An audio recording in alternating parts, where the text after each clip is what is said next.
saya bilang dalam diri saya, inovasi ini merupakan permasalahan saya yang saya selesaikan.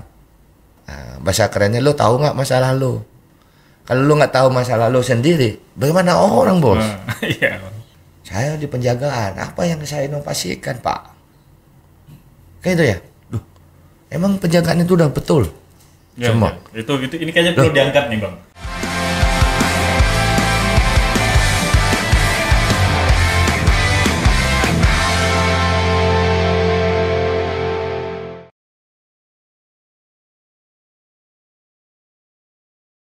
Halo Sobat Hebat, piye kabare? Kembali lagi di podcast After Work. Kali ini kita akan membahas Agung Krisna dan SAE Percontohan. Tapi yang beda, host kali ini akan dibawakan oleh Mas Andi Eko. Kalau belum tahu siapa Mas Andi Eko, beliau adalah salah satu bintang tamu yang ada di podcast ini di edisi ke-6 kemarin. Sesuai permintaan teman-teman semua, teman-teman viewers, Mas Andi Eko kita jadikan host pada kali ini. Langsung saja, Mas Andi Eko, silahkan.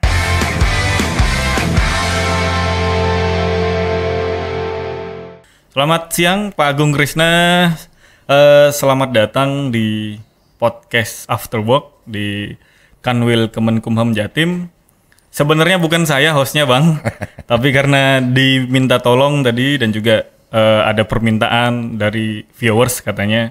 Jadi saya dikasih kesempatan buat datang ke sini lagi sebagai host sekarang, sebagai pembawa acara. Sebelumnya terima kasih untuk Humas Kanwil Kemenkumham Jatim atas kepercayaan ini. Kita nggak formal ya Bang ya. Jadi biar nggak kaku grogi saya Bang ini Bang. Bicara sama Abang ini. Ya Bang siap. Terima kasih Bapak Agung Krisna, Kepala Lembaga Pemasyarakatan kelas 1 Malang yang sudah menyempatkan waktunya di tengah sibuknya pekerjaan hadir di acara yang kreatif ini Pak. Sebelumnya saya mewakili rekan-rekan juga yang dari Humas mengucapkan selamat atas jabatan barunya. Semoga ke depan semakin sukses Bang. Amin. Amin. Ya.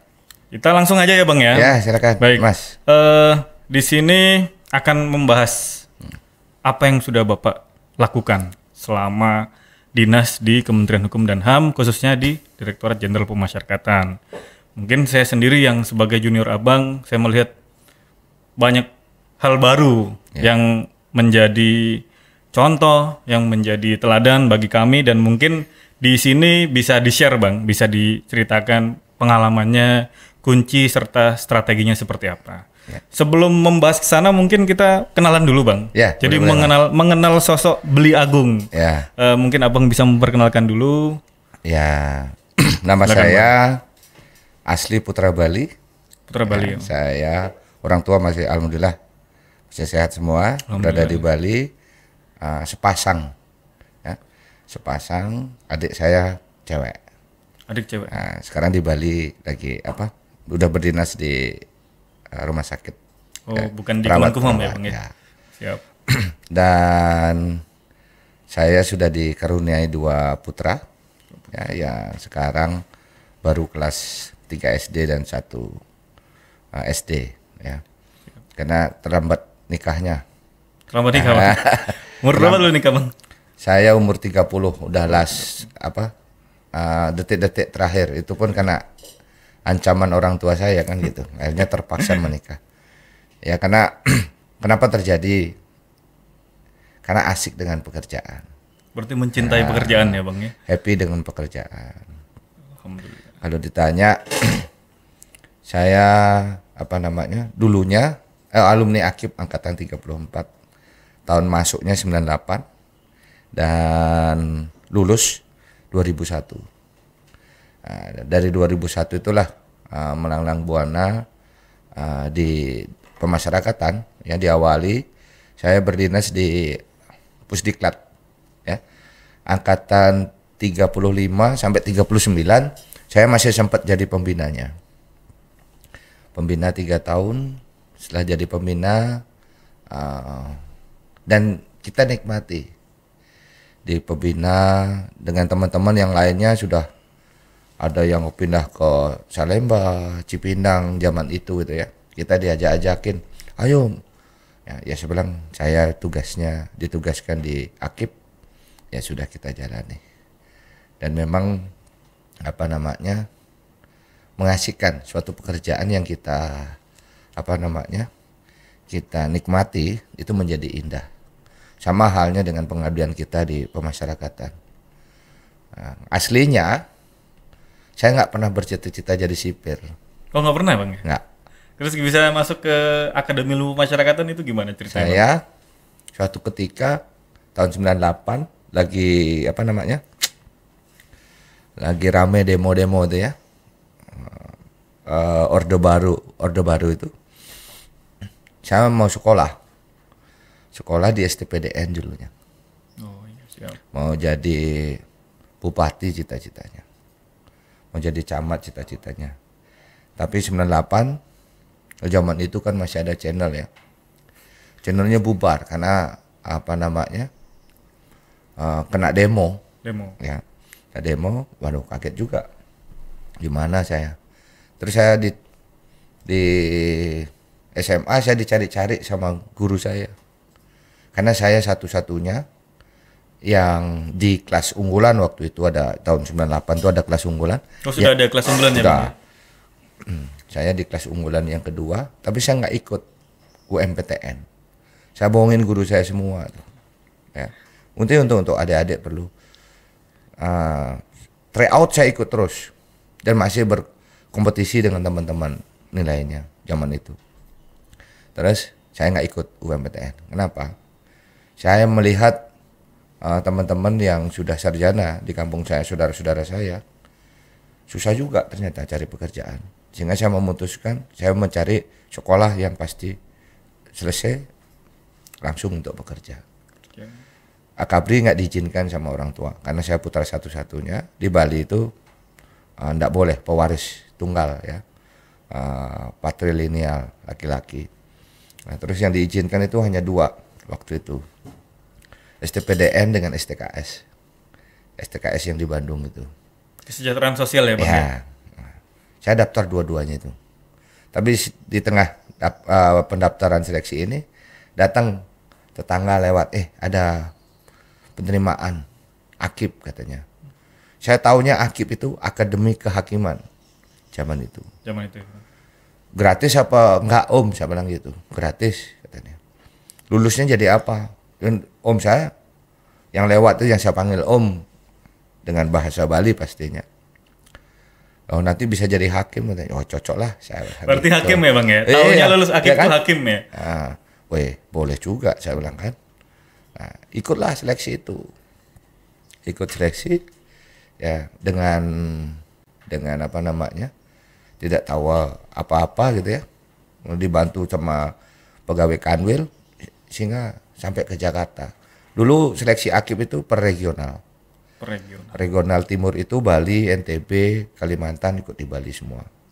Utusan dari Bali itu kalau nggak salah waktu itu kami 14 orang ke sini. Ya, yang lulus hanya 3 orang. Dari 14 hanya 3. Ya, udah terbanyak di seluruh angkatan, orang Balinya terbanyak. Prestasi. Gitu ya. Nah, pada lika-likunya luar biasa. Ini yang membuat saya bangkit dari situ. Zaman itu orang tua kami ditanya, zaman itu sekarang udah nggak ada. Siapa backingnya? Kalau punya uang mendingan buat pelihara hewan aja. Ya saya bilang, saya jawab dalam hati saya sendiri, saya akan buktikan itu. Dan orang tua kami support sekali. Support bahwa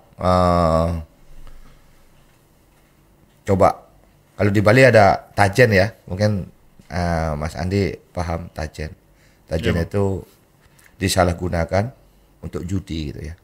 Aslinya itu adalah adat.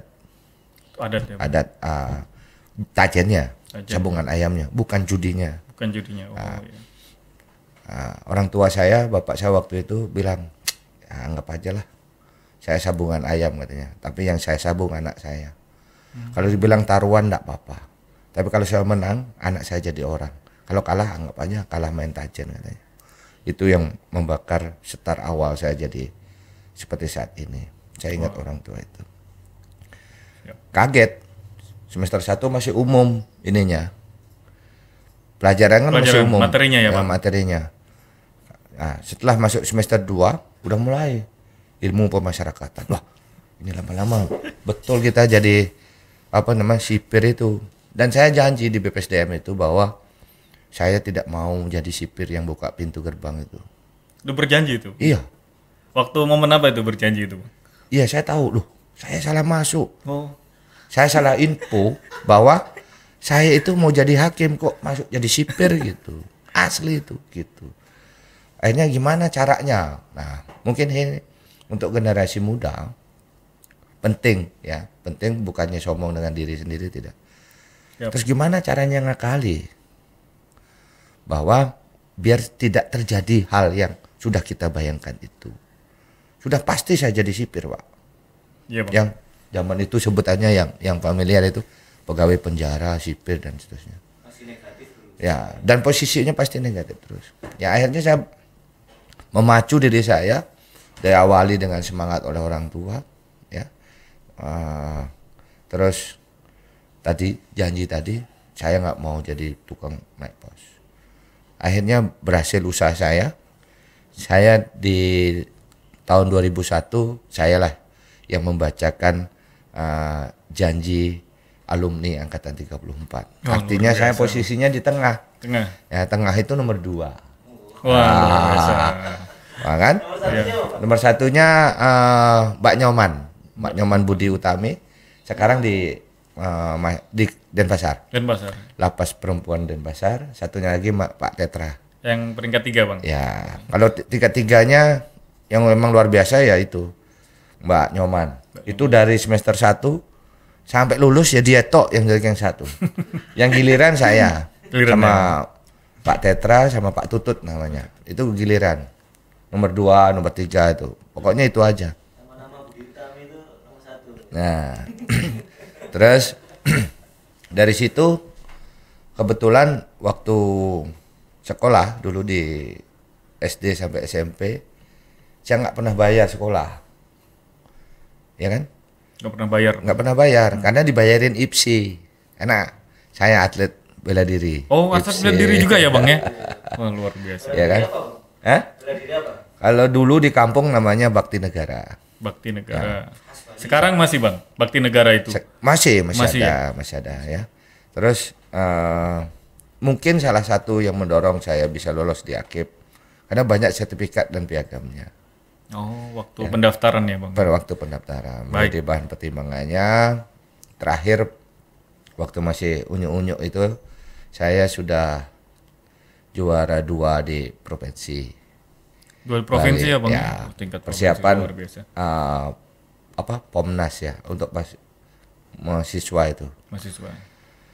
Itu tahun itu. Sehingga SMP saya gratis SPP 3 tahun, SMA dapat setahun. Itu dari semua dari teman IPSI atas prestasi dari semua ya pelajar di kampung saya itu. Gitu. Berarti dari dulu sudah ada prestasi, Bang. Ya. Jadi alhamdulillah sekarang juga prestasinya masih bisa bermanfaat ini buat terutama insan-insan pemasyarakatan. Kita bisa berprestasi apabila pertama kita serius akan suatu pekerjaan, ya nggak main-main. Nah, terus yang kedua mencintai pekerjaan itu. Mencintai pekerjaannya, Bang. Ya kan? Kalau saya punya prinsip, kalau saya nggak ini akan berhasil, saya nggak kerjakan. Buat apa? Ya. Buang-buang energi, buang-buang waktu, energi, biaya pastinya. Udah nggak usah aja gitu. Makanya kerjaan nggak usah nanggung-nanggung gitu prinsip saya. Kerja ya betul sampai ada hasilnya yang bisa dinikmati oleh orang lain. Berarti memang Gitu. ketika mau mengerjakan sesuatu itu harus diukur dulu ya, Bang ya? Ya, kan kita mengambil misalnya program A, B, kita udah hitung. Ya. Plusnya apa, minusnya apa, dampaknya untuk masyarakat apa, dampaknya ke kita, feedbacknya seperti apa, resikonya apa, sudah kita hitung. Nah, kalau di zona integritas namanya manajemen risiko. Manajemen risiko. Nanti kita bicara zona integritas nih, Bang. Ya, Bang, terima kasih. Sangat menarik dan menginspirasi, khususnya bagi saya pribadi. Kalau dilihat lulus 2001 ya, Bang ya? Ya. Sekarang 2021, berarti sudah 20 tahun. Ya. Abang berkiprah di Kementerian Hukum dan HAM. Dalam 20 tahun ini yang paling berkesan itu ketika dinas di mana, Bang? Semua memberikan kesan dalam hidup saya. Berikan kesannya. Kenapa? Karena pekerjaan ini seni, art, Seni. ya. Mau apa namanya? Mulai dari akademi ada seninya, ya bertemu dengan, makanya saya cepat tua, ya kan? Awet tua kata teman-teman Awet saya. tua, Ya bukan kan? awet Kenapa? muda ya? Karena saya nggak punya masa remaja kayak Pak Andi, ya kan? Lulus SMA 98 langsung masuk akip, lulus akip jadi pembina. Nggak sempat kebut-kebutan di jalan, Enggak sempat. ya kan? Terus tidak sempat, saya nggak punya celana jeans yang disobek, itu belum pernah ada saya. Padahal merindukan juga. Tapi ternyata enggak, karena jadi pembina. Masuk kamar mandi aja harus dimasukin bajunya kan? Iya. Karena sebagai contoh untuk apa namanya? Taruna ya. Taruna yang lain. Dan saya bareng di asrama. Sehingga kehidupan saya termonitor oleh taruna. Taruna. Ya akhirnya terpaksa tua gitu. Nah, setelah dari akib baru menjadi ADC-nya Pak Dirjen Pemasyarakatan zaman itu Pak Marjaman. Pak Marjaman, Pak. Nih, Tahun berapa itu, Pak? sekitar 2004-2005. Sampai terakhir beliau persiapan purna tugas, tinggal 3 bulan saya baru ditarik menjadi ADC-nya Pak Menkumham. Nah, waktu itu Menkumhamnya Pak Hamid Awaludin. Tapi nggak sebentar ya, dengan beliau sebentar, sekitar 2-3 bulan lah mendampingi beliau. Akhirnya beliau berganti dengan Pak Andi Matalata. Nah, saya full tuh ngawal Pak Andi Matalata. Berapa tahun, Bang? Pak 2 Andi? tahun setengah. 2 tahun setengah. Ya, 2 tahun setengah. Di masa jabatan beliau, beliau tanya ke saya, ajudan ini jabatan apa tidak? Saya bilang tidak Pak. Gaji saya masih di Jenpas. Saya BKU untuk melayani Bapak. Saya bilang. Sesuai dengan surat perintah penugasan itu. Oh, karena pangkat sudah memenuhi syarat waktu itu, saya jadi kasubag protokol. Sebuah protokol. Nah, saya kasubag protokol dari pemasyarakatan pertama kali di Kementerian Hukum dan HAM. Wah, luar biasa. Aslinya semua teman-teman dari imigrasi gitu. Oh iya. Dari kasubag protokol, perjalanannya, terus Pak Patrialis Akbar, dampingi beliau kemana-mana, ya kan. Saya ingat apa yang asik dengan Pak Patrialis ini, kemanapun saya pasti bawa buku, apa doa pagi siang sore itu, bukunya kecil gitu kayak apa namanya untuk yang Yasin itu, sampai ke Papua saya bawa itu. Selalu dibawa buku itu ya, Bang? Iya, satu tas Satu bawanya. tas.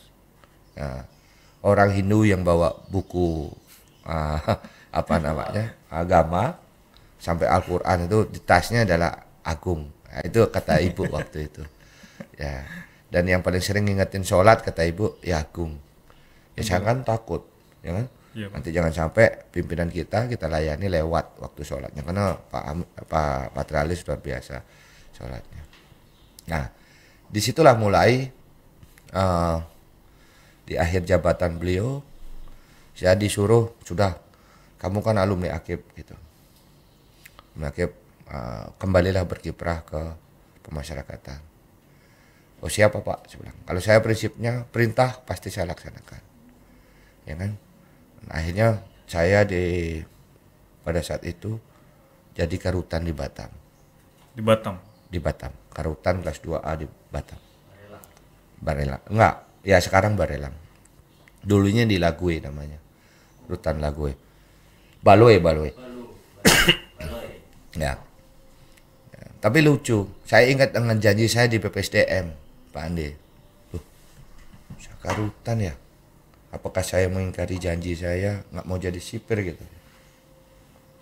Lama saya nggak mau putuskan itu. Karena kan eselon 4A itu. Iya, Bang. Kasubag protokol udah eselon 4A juga. Saya berpikir lama tuh. Mau mana? Kata beliau begitu. Menunggu perintah Bapak aja. Sudah putuskan? Izin belum Pak.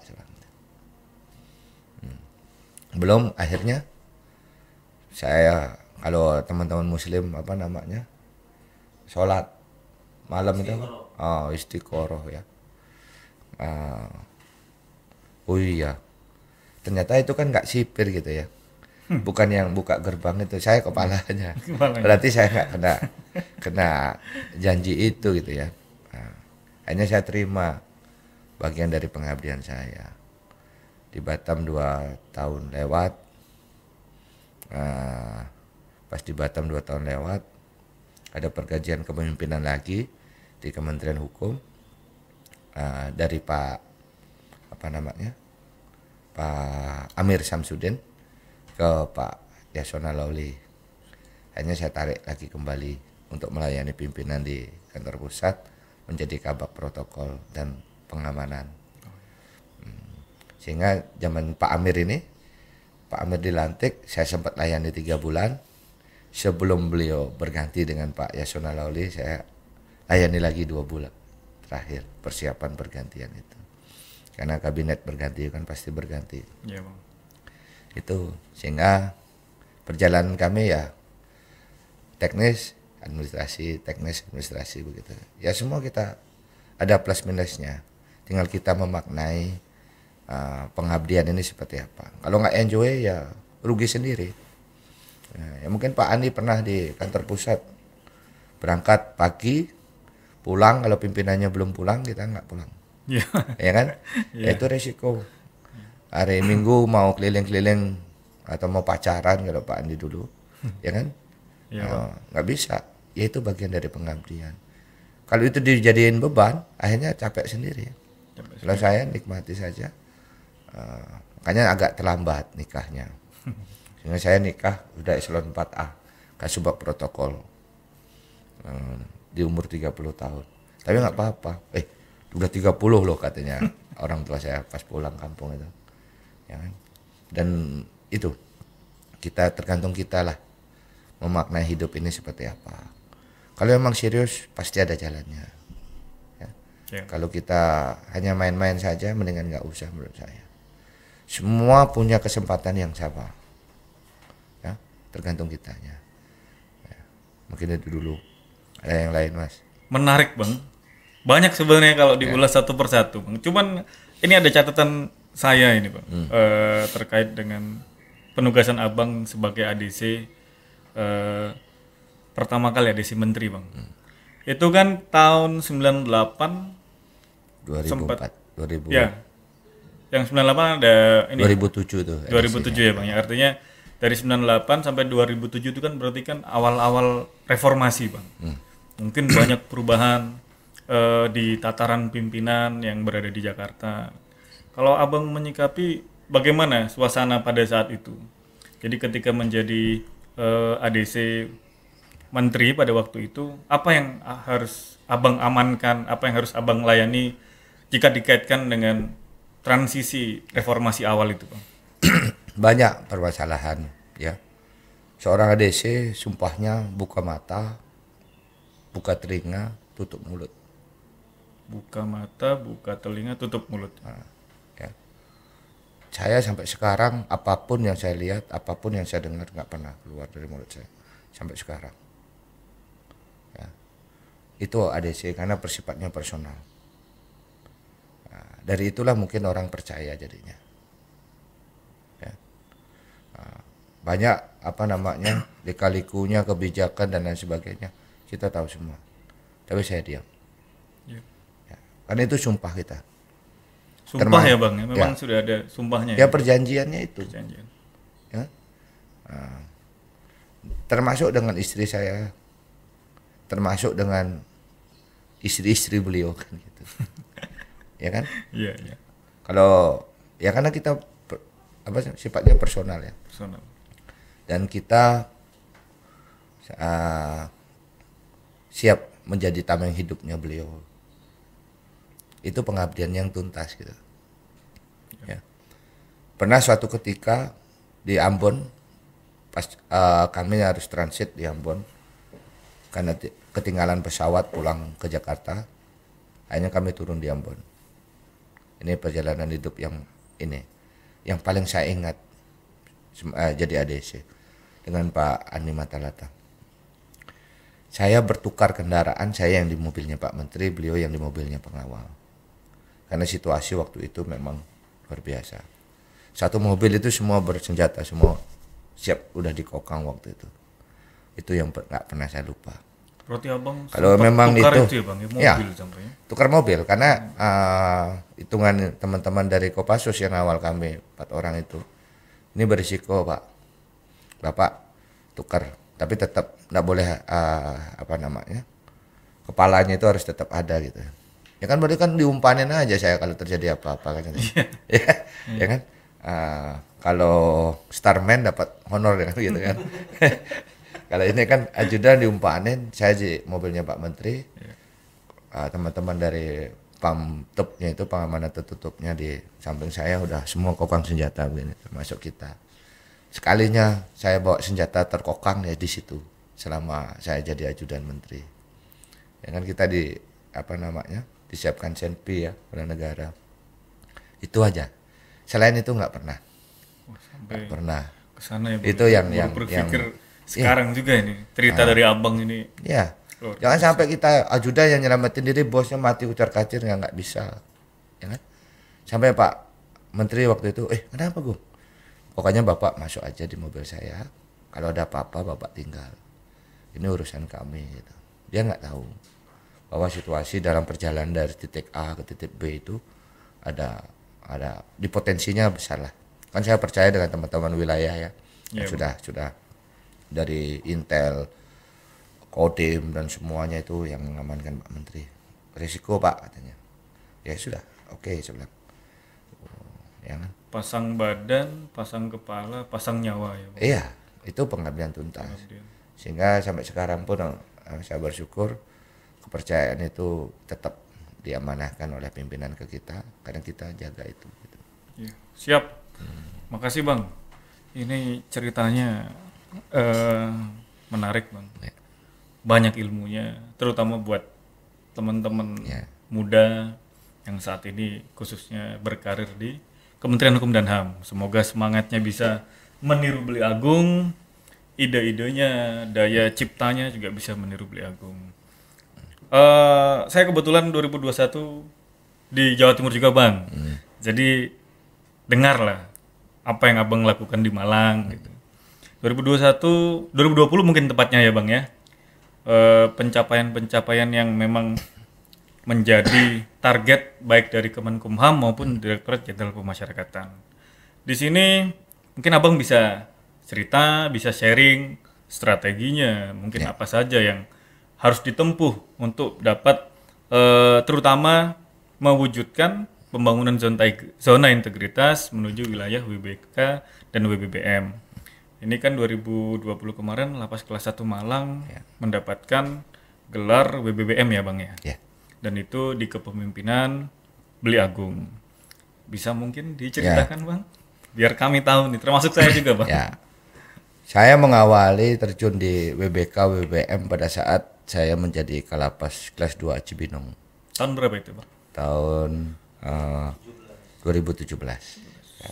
2017 itu ceritanya sederhana.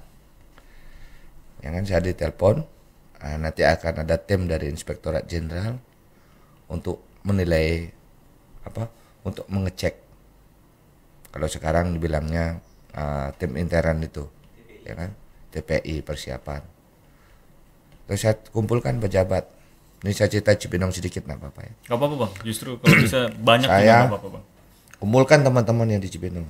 Iki makhluk apa WBK ini saya bilang. Makhluk apa WBK ini? Satu pun nggak ada yang tahu. Itu bulan apa Bang? Bulan Maret. Maret, berarti termasuk masih awal ya Bang? Ya. Masih awal-awal. Saya baru 2 bulan proses. Terus masa nggak ada yang tahu saya bilang kan. Nah, terus saya set di internet lapas yang WBK itu mana. Nah, lapas perempuan Semarang. Saya telepon langsung, Mbak, senior kita kan, Mbak, apa itu malu, apa itu? Oh gini deh, gini. Wah pujang saya kan, nggak ngerti. Terus ngakal lagi nih, apa sih sebenarnya? Dulu belum ada LKE Mas Andi. Oh, belum ada LKE 2017 ya, Bang? Iya.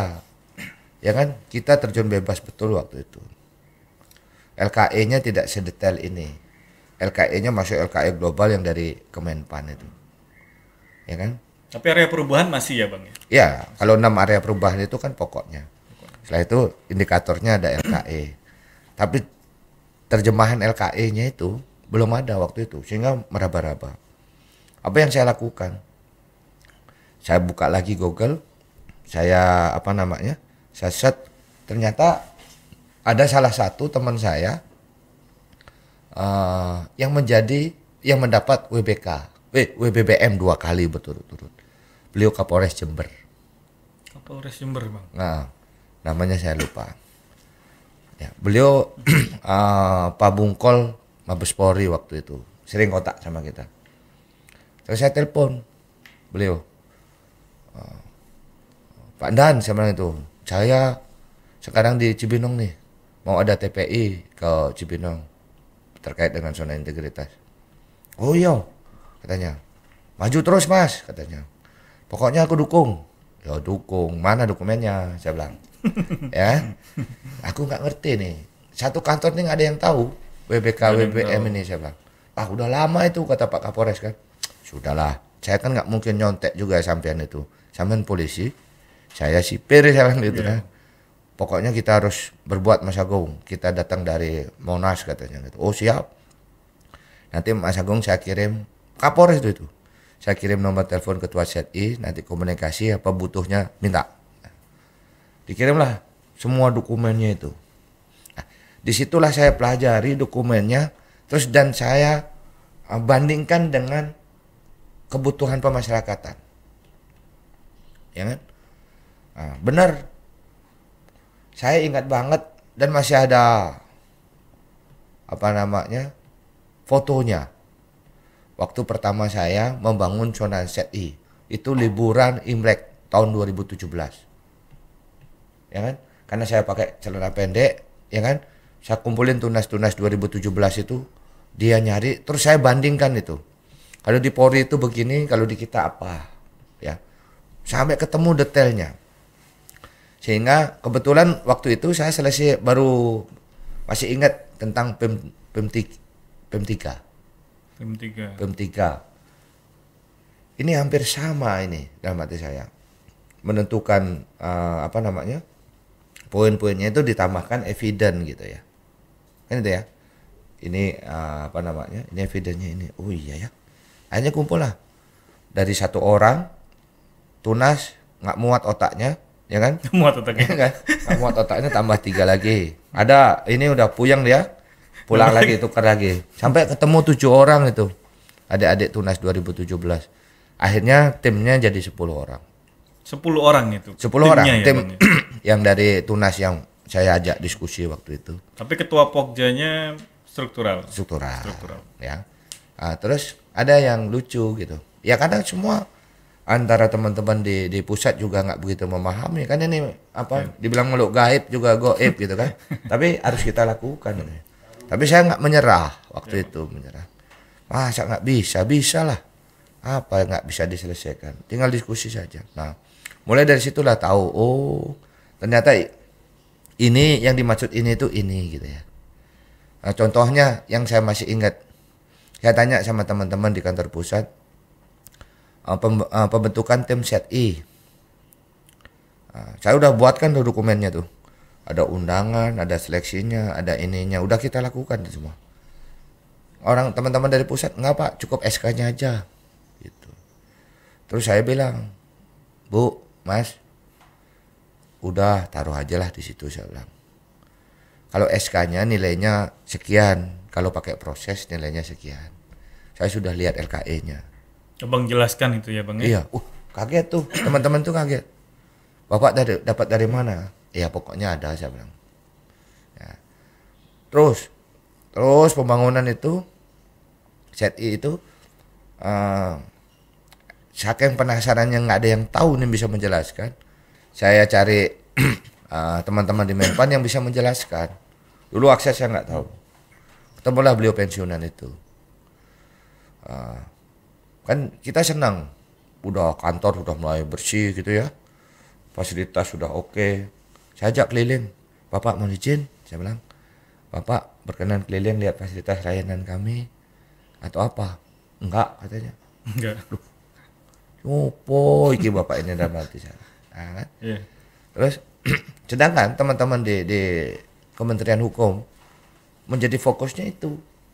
Wah, ini pasti WBK ini gitu. Ya saya diam aja, saya nggak ngerti kan. Yang penting kita bangun sesuai dengan perintah pimpinan. Nah, finalnya ya beliau ini yang mengasih. Kuncinya ini. Menpan akan melihat apa yang Anda tulis gitu.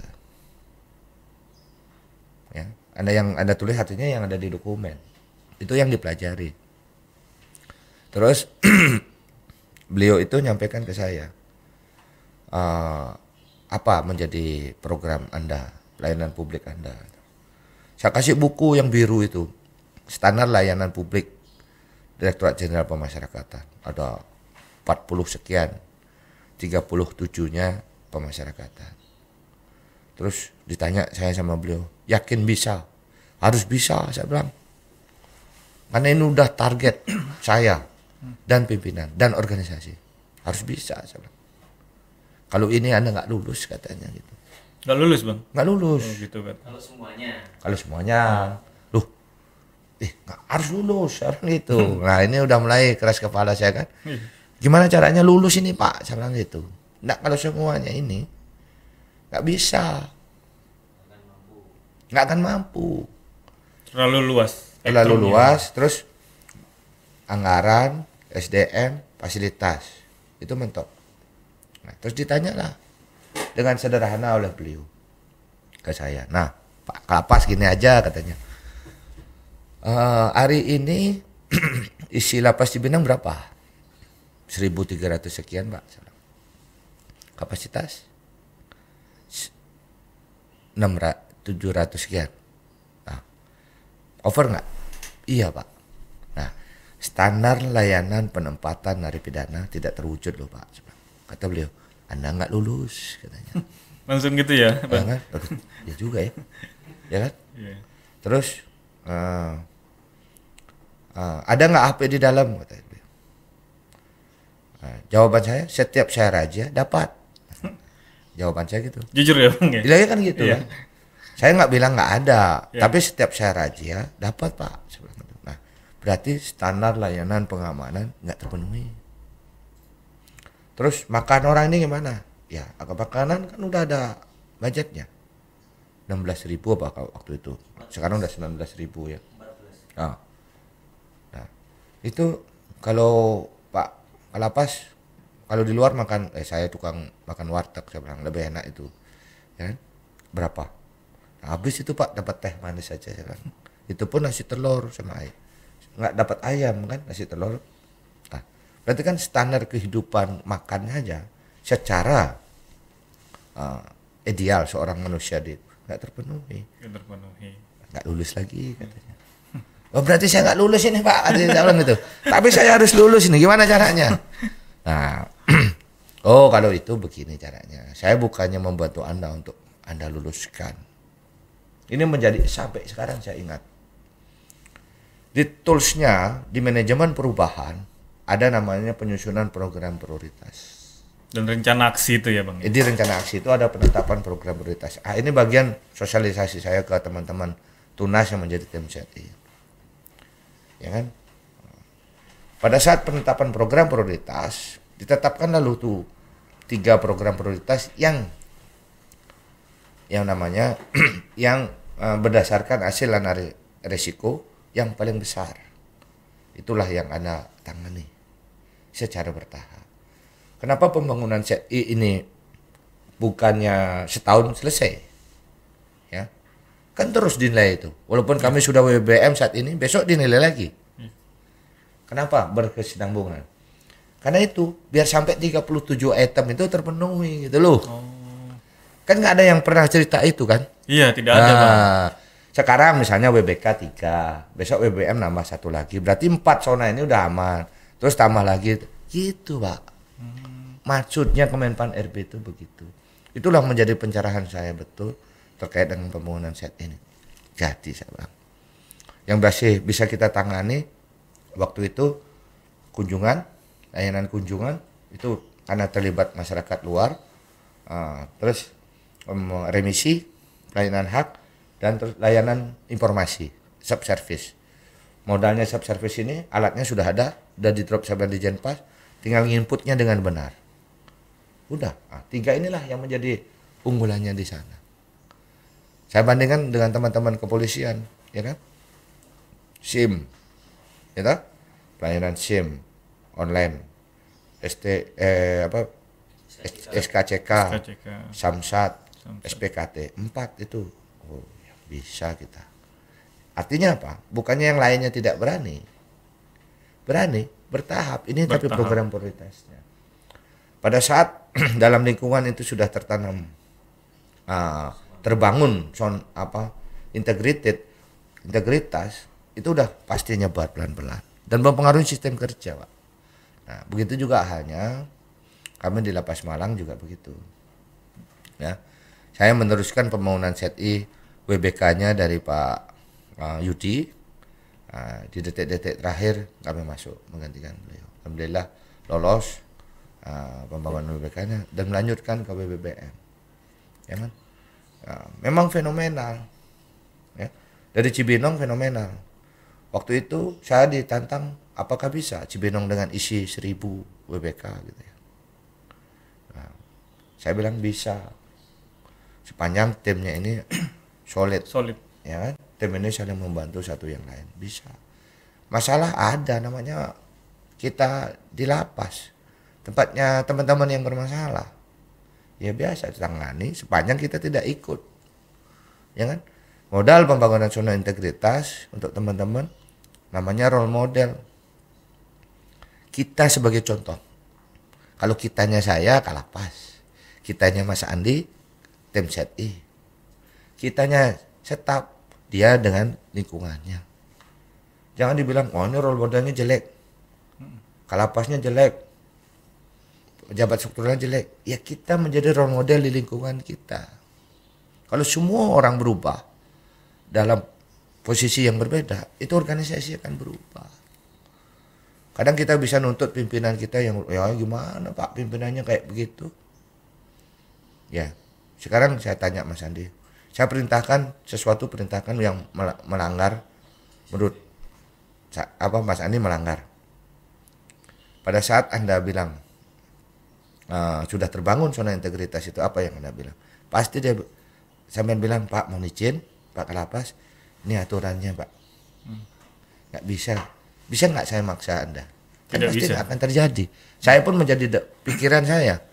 Seorang Kalapas nggak ngawur aja gitu. Nyuruh harus jadi kan enggak. Gitu. Ini yang dimaksud. Saling mengendalikan atasan, mengendalikan anak buahnya. Ya kan? Nah, anak buahnya juga bisa mengendalikan atasannya dengan belajar tadi. Jangan hanya kayak palu getok jalan gitu ya. Pahat itu. Jangan gitu loh. Itulah kita generasi muda ayo berubah, percayalah Tuhan itu tidak tidur, ya. Iya Bang. Ayo keluarlah dari zona nyaman itu, zona nyaman dengan kehidupan yang terdahulu, udah. Budaya kerja lama ya Bang. Nah, sekarang udah bersyukurlah kita ya, bersyukur Tunker sudah luar biasa, ya gaji, apalagi di saat pandemi ini. Harus banyak bersyukur pegawai negeri itu, khususnya jajaran Kumham. Ya kan?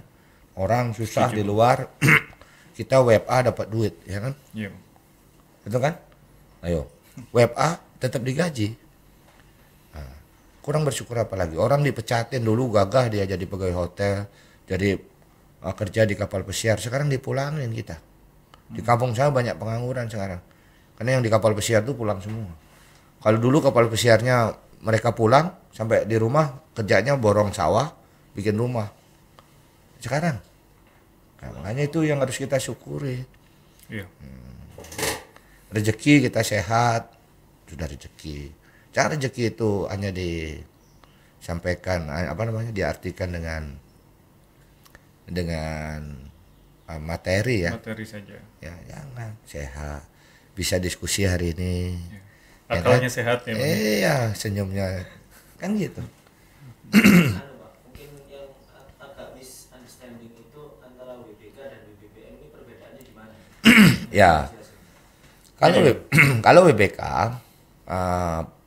itu tahap pertamanya, ya, tahap pertamanya dalam pembangunan zona integritas. Di sana tidak pelayanan publiknya masih nilainya masih berapa ya? Saya lupa itu. 15 atau berapa ya? Di komponen hasil ya Bang ya. Komponen hasil itu. Ya.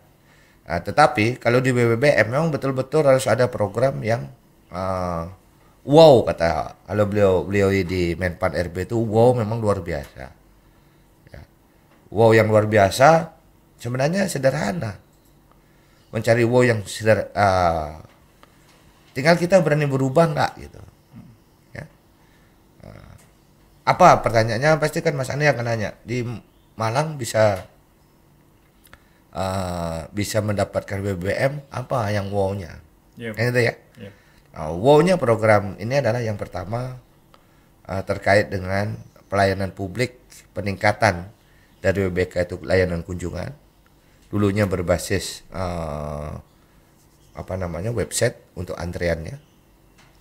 Di waktu WBBM kami tingkatkan dengan kartu berlangganan kunjungan. Ya kayak KTP itu punya, ya kan? Artinya melanjutkan inovasi di WBK yang pertama. Harus itu. Ada Terus progres perbaikan. Karena dulunya membantu saat itu dengan mengambil antrian di websitenya Di lapas, membantu.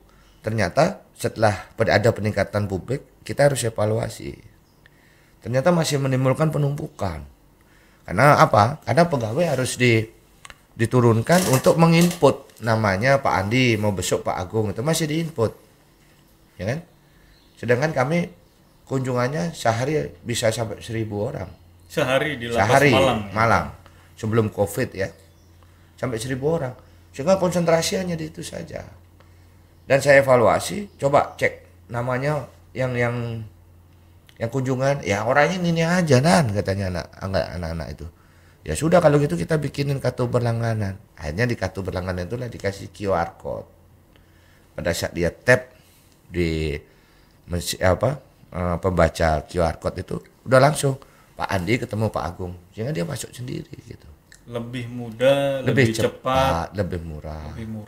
Itu memang tujuan masyarakat Ya. mendapatkan pelayanan publik ya Bang ya. Ya. Kalau kita merujuk ke Undang-Undang Pelayanan Publik. Sehingga kan nggak yang penting kita mau mencari apa sih masalah pokoknya gitu ya. Terus yang berikut yang menjadi inovasi lapas Malang terkait dengan pembinaan keterampilan kerja. Ya. Pembinaan keterampilan kerja kan ini 3.000 ini gimana di manage biar dia mempunyai suatu keterampilan yang bisa diimplementasinya.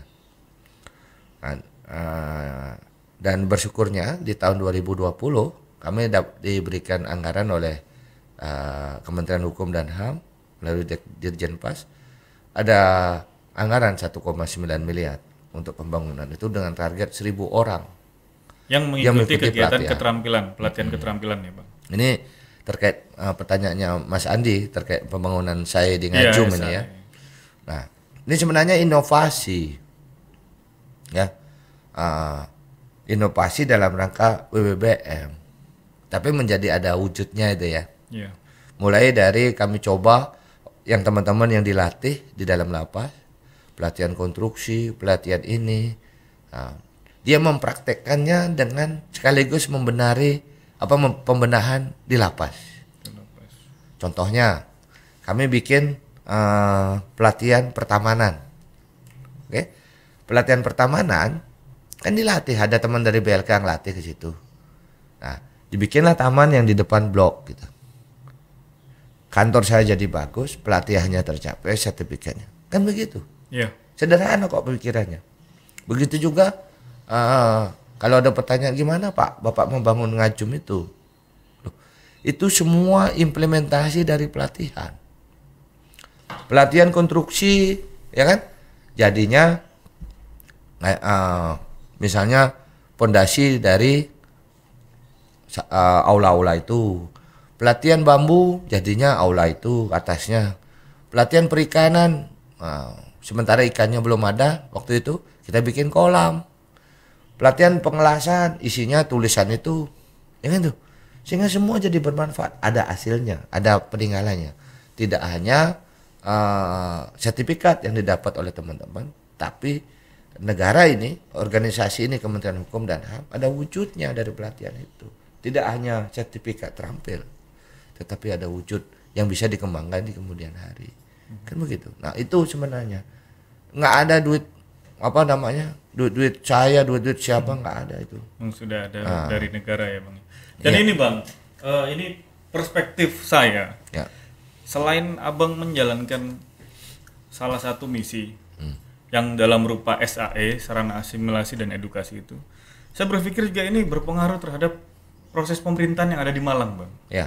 Seperti abang menyulap yang awalnya tanah, berapa itu luasnya ya bang ya? 20,5 hektar. 20,5 hektar menjadi suatu wisata edukasi. Kemudian abang sulap juga menjadi bike park, track downhill, sarana olahraga. Berarti kan secara tidak langsung lembaga pemasyarakatan khususnya lapas kelas 1 Malang ini kan eksis bang. Artinya dia abang memberi kontribusi dan jajaran memberi kontribusi terhadap pemerintah di Kota Malang dan Kabupaten Malang, bahwa lembaga pemasyarakatan ini berpengaruh terhadap tata kelola pemerintahan. Itu pikiran saya ke sana, Bang. Ya, betul. Itulah yang disebut Menpan RB, programnya wow. Wow. Itu. Ya? Iya. Loh, ya kan? Collaborative governance. Nah, kan? Kan tidak pernah orang berpikir itu. Ya kan? Orang tidak pernah berpikir bawa napi ke Ngajum, ya kan? Iya. Bikin bangun se bermanfaat untuk wilayah sekitar. Butuh berapa lama itu ngebangun, Bang? Awalnya apa itu, Bang? Sebelum Awalnya diolah? itu tanah kosong. Tanah kosong ya. Ya. Nah, ada sebagian kecil kurang lebih di bawah 1 hektar. Tapi memang sudah yang punya sudah Malang ya, Bang. Punya lapas Malang. Iya, sertifikatnya atas nama lapas Malang. Ya.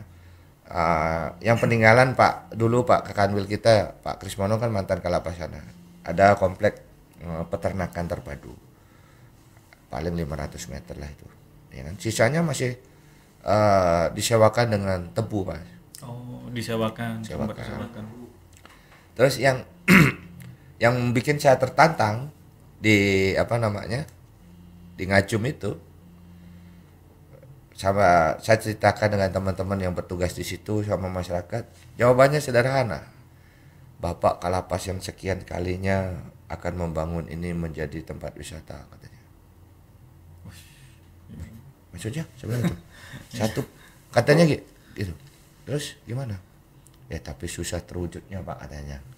Ya sudah kalau gitu, kalau kalian teman-teman tidak percaya ya sudah. Saya kan urusan kepercayaan itu urusan sampean sama Tuhan, saya bilang. Yang penting sampean siap-siap, nanti minggu depan saya datangin traktor, saya bilang itu. Ya kan, jangan kaget. Benar. Percayalah ya teman-teman, generasi muda, kalau niat kita baik, jalan itu dibukakan oleh Tuhan. Ya, siap. Ya. Nah, orang mau bantu, jangan kita ngeluh sama pemerintah daerah, ngeluh sama teman, ngeluh sama pimpinan, karena kita belum berbuat, Pak. Ya kan? Belum berbuat. Udah ngeluh, Siap. ya kan? Iya, Bang. Pak, ya gimana saya mau berbuat, Pak? Sarananya nggak ada. Anda tahu nggak Ngajum itu? Pak Bupati Malang, Pak Sanusi, di periode yang lalu, saya ngadep dengan teman-teman. Ada aja yang linknya untuk ketemu di sana. Saya ngadep, Pak, saya mau bikin ini nih. Terus apa yang bisa dibantu? Traktor, oke. Anda bayangkan itu sewa traktor itu 3 bulan diinepin di situ sama operatornya, Pak. Dan jalannya memang naik sekali ya. Ya itu yang digerus-gerus sama traktor tuh. Kalau kita berpikir anggaran, sudah habis anggaran saya itu hanya untuk traktor doang. Traktor. Tapi Tuhan kasih jalan. Ya toh? Saya bilang Tuhan kasih jalan karena komunikasi kita ada. Ya kan? Ya. Komunikasi ada, terus memang kita ada nyatanya real. Ya. Terus berikutnya setelah kita bangun, saya laporkan. Namanya pemerintah daerah, kita lapor. Pak, izin perkembangannya, reportnya begini, melalui Pak Kadis Pariwisata, melalui Pak Sekda sampai ke Pak Bupati. Ya kan? Di finalnya dibantu lagi sama pemerintah. Apa lagi nih? Oh, jalannya masih rusak. Akhirnya di aspal. Terus Pak mau jalan naiknya itu di paping, ya kan? Iya, iya bang. Nah, udah paping semua itu. Kenapa? Karena ada niat dari kita yang sudah diwujudkan. Sama kayak Pak Andi minta tolong sama saya. Kalau memang nggak ada kira-kira ini benar nggak sih nih orang ini minta tolong, saya nggak akan bantu gitu. Dan jangan salah nolong, ya kan? Nolong orang tidur, ya kan? Ya, itu jangan kita ngelola dengan keadaan. Nah, ini semangat saya dengan teman-teman generasi muda. Jangan salahkan keadaan, salahkan diri kita. Dengan menyalahkan diri kita, kita bisa introspeksi. Apa sih kekurangan saya? Apa yang harus kita lakukan ya untuk menyelesaikan permasalahan itu. Ya. Ini yang kadang teman-teman, Pak, Bapak ini kok banyak kali inovasinya nggak pernah berhenti. Iya. Ya. Iya, Bang. Ya teman-teman nih, saya bilang dalam diri saya, inovasi ini merupakan permasalahan saya yang saya selesaikan. Pak Andi nggak pernah ada inovasi, berarti lu nggak ada masalah. Bagus itu lu. Berarti mengangkat inovasi sebagai bagian dari masalah ya Bang? Bukan. Inovasi ini penyelesaian masalah. Ya kan? Berarti kalau Pak Andi ini nggak pernah tersirat dalam hidupnya inovasi, berarti lu bagus, Bos. Ya kan? Ya kan? Tapi gitu-gitu aja. Ya gitu-gitu Iya, aja karena lu stagnan. sudah bagus. Nah, permasalahannya orang bisa mengetahui nggak masalahnya? Anda tahu nggak? Nah, bahasa kerennya lo tahu nggak masalah lo? Kalau lo nggak tahu masalah lo sendiri, bagaimana orang, Bos? Iya. Ya kan? Iya, iya. Masa orang suruh tahu masalah gue apa? Nggak tahu. Nah, contohnya, misalnya teman-teman Tunas, ya, teman-teman Tunas yang 2017, saya di penjagaan, apa yang saya inovasikan, Pak? Kayak itu ya. Emang penjagaan itu udah betul Ya, semua. ya. Itu ini kayaknya perlu diangkat nih Bang. Ya kan? Agar menjadi ini pandangan. Sekarang apa masalahmu di situ? Pertama, mekanisme pengendaliannya, mekanisme pengawasannya sudah berjalan nggak? Ya kan? Gimana caranya menciptakan sesuatu? Anda jumlahnya sedikit tapi bisa mengcover semua. Ayo, ya kan? Kan nggak pernah terpikir itu. Terpikirnya ya dulunya begini, Pak, masuk apel, ngitung napi, ya kan? Ya. Habis itu di pos duduk, ngerokok, Main ya kan? game. Main game. Sekarang ada gadget, main game, sibuk main game, napinya sibuk keluar masuk, nggak ada yang tahu. Ya Bang. Coba sekali-sekali bikin inovasi, ya kan sekarang udah gampang, kasih CCTV misalnya atau rekam pakai handphone, keluar masuknya itu tercatat secara elektronik. Inovasi, Pak. Siapa yang bikin? Tunas contohnya, ya kan? Ya. Terus pengawasan, kalau Anda main game boleh-boleh aja di pos atas. Saya kan pos atas, Pak, ngantuk katanya. Loh, Anda seharusnya berpikir masalah gua ngantuk gitu ya. Bagaimana caranya menghilangin ngantuk? Pertama, kalau saya nih menganalisanya nih. Terus yang keduanya, kalau saya tidur bagaimana saya bisa melaksanakan tugas dengan baik. Ya kan? Nah, itu kayak teman-teman yang di mana tuh daerah Sumatera sana, dia bilang dipasangnya sonar dari ujung ke ujung. Itu kan ciptaan adik-adik kita. Ya. Yang melintas nanti bunyi alarm. Itu kan menggantikan orang di satker itu yang nggak ada orang di pos gitu. Diperkuat dengan sistem. Ya. Dibangunlah sistem. Dari Gitu. inovasi dan ide ya Bang ya. Ya, inovasi ide itu kan ada masalah awalnya, Bos. Ya kan, berarti Berangkat kalau Pak dari- Andi nggak ada ide, berarti hidup lu udah bagus, nggak ada masalah itu kan. Gitu aja. Saya sederhana aja kan. Ya, Itu. itu jadi quotes itu sepertinya. Bagus itu Bang. Contoh yang sederhana lagi. Saya berpikir waktu COVID ini 2019, ini gimana caranya melayani keluarga WBP untuk memberikan kunjungannya udah stop. Tapi kalau stok mati semua, bahaya nih, gangguan keamanan. Terus bagaimana? Nah, masalah saya bagaimana caranya biar barang ini bisa masuk. Tetap memenuhi protokol COVID. Jawabannya adalah drive-thru.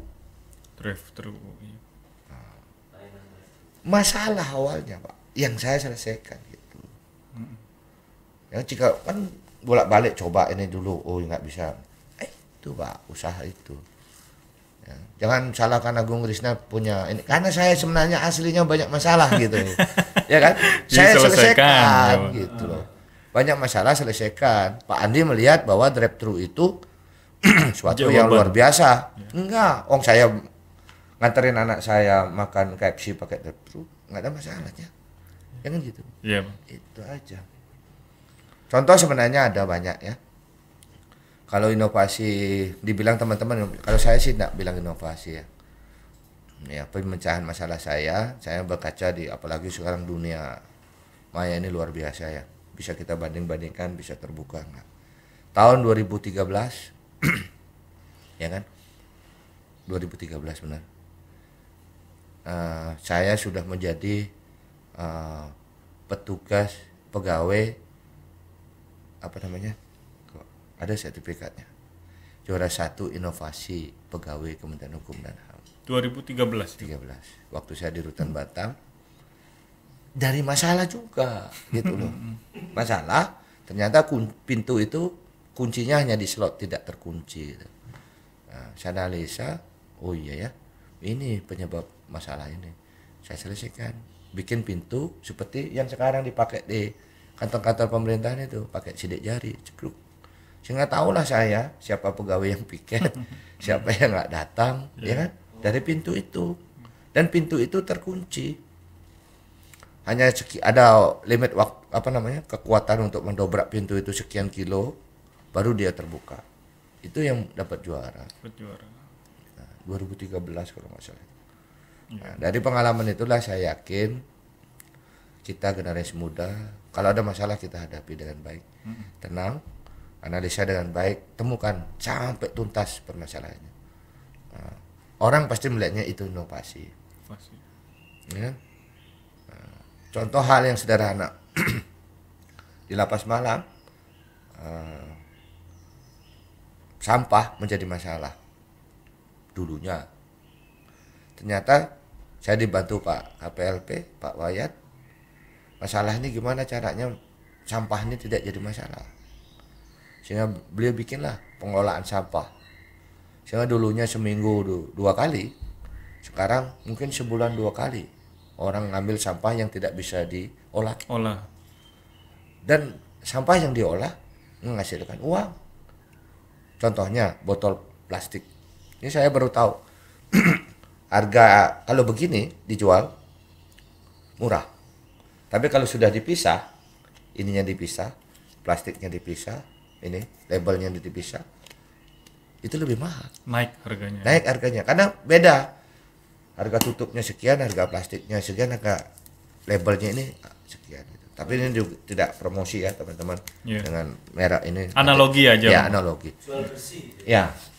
Karena ternyata di luar sampah itu tidak terkelola, pada sampah plastik contohnya, karena sulit mencari tenaga untuk yang memilah-milah itu. Kita punya tenaga ribuan, ya, yang tidak membutuhkan skill, hanya buka-buka itu aja kan.